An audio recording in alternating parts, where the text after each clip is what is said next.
오늘 본문에서 본 것처럼 고린도 교회는 결혼 문제, 부부간의 문제, 서로 헤어지고 또 갈라서기도 하고 다시 또 만나기도 하는 그런 문제에 대해서 꼭 교훈이 필요했습니다.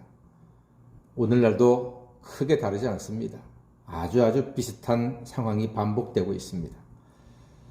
자, 한 가지 곤란한 경우를 생각해 보겠습니다. 여러분, 자녀가 결혼하겠다고 데려온 사람이 예수 믿는 사람이 아니면 어찌 하겠습니까? 이게 실제적인 문제거든요. 우리나라 국민 80%가 교회에 안 다니고 있습니다. 넓게 봐서 20%가 예수 믿습니다.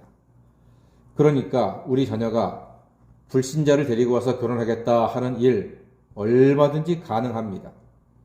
무조건 안 된다고 반대하기도 어렵고 예수 모르는 집안과 사돈되기도 우리 항존 직분자들 경우에는 참 애매할 수 있습니다. 자녀는 의지가 굳어서 굳이 결혼하겠다고 강하게 주장을 합니다. 이럴 경우 어떻게 하겠습니까? 먼저 여러분, 미혼 자녀는 계속해서 신자와 결혼하라고 가르치고 그렇게 기도하십시오. 그러나 자녀의 눈에 콩깍지가 씌어서 하나 데리고 왔는데 예수 안 믿는다면 그때는 어떻게 하시겠습니까? 이게 문제거든요. 우선 결혼을 너무 서둘지 마시고 교회에 출석시켜야 합니다. 어머니 결혼하면 꼭 교회 나올게요 라는 말은요, 장사가 밑지고 준다는 말하고 똑같습니다. 결혼하고 나면은 그냥 교회 안 나오는 며느리 사위 많습니다. 그러니까 결혼하기 전에 반드시 교회 나와야 된다고 그렇게 강하게 그것만큼은 주장하셔야 됩니다. 결혼 허락하겠다. 결혼해라. 그러나 조건은 하나다. 교회 나와야 된다. 자, 이게 참 보통 일이 아닙니다. 그래서 부모님들이요, 여기에 대해서 좀 담대하고 분명한 태도를 가지셔야 합니다.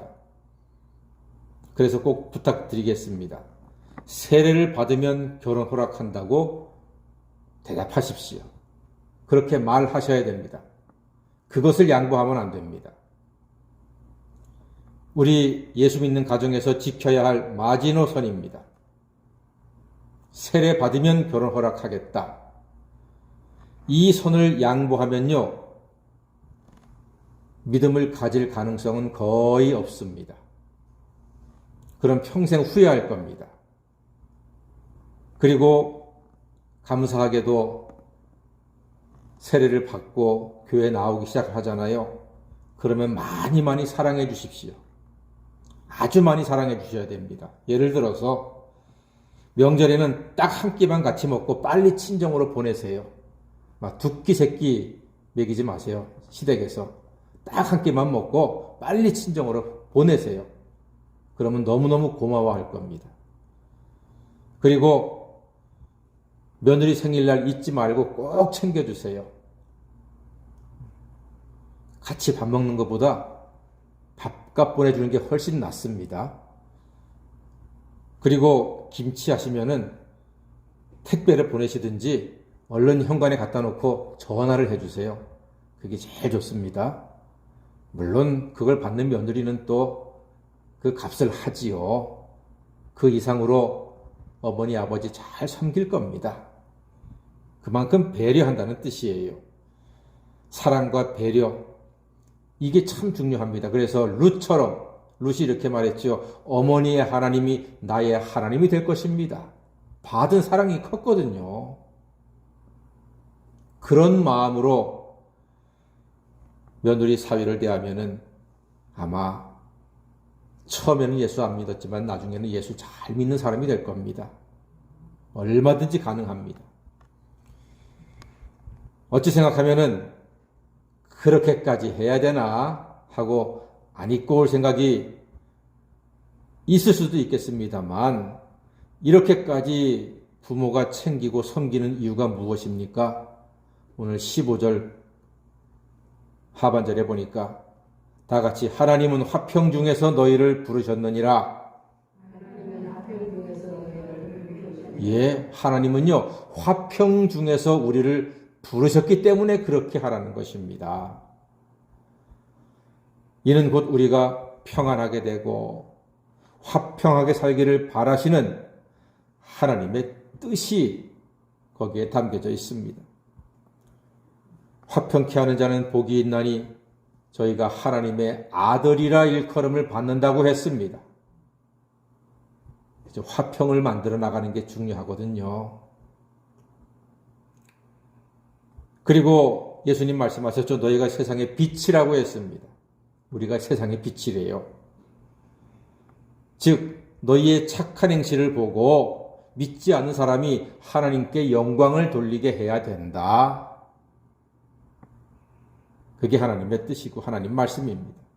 화평을 만들어가는 성도가 되기 위해서 그렇게 하셔야 합니다. 그리고 무엇보다 가정과 부부의 초점은 바로 화평 아니겠습니까?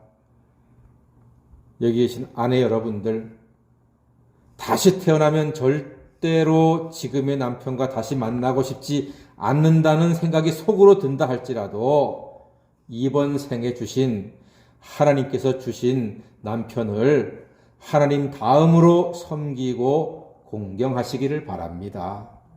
그게 하나님의 뜻입니다. 왜 그래야 합니까? 오늘 14절에 그 답이 있지 않습니까?